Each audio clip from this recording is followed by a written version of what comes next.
Hi everyone, the Simple Dad here. In this video, I'll show you how to make your folder show up as a pop-up on your Samsung S25 Ultra home screen. So when you're tapping on a folder and it basically takes up the full screen, however you don't want that and you want a pop-up style, then let me show you how to do this. So first go ahead and open up the Samsung store. Next, go ahead and search for Good Lock. So this is the app you need. Go ahead and download it and install it.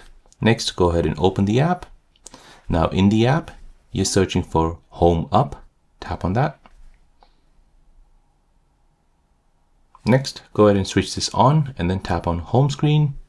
Turn that home screen on as well. Scroll down until you see Pop-up folder. Go ahead and turn this feature on and then press Home.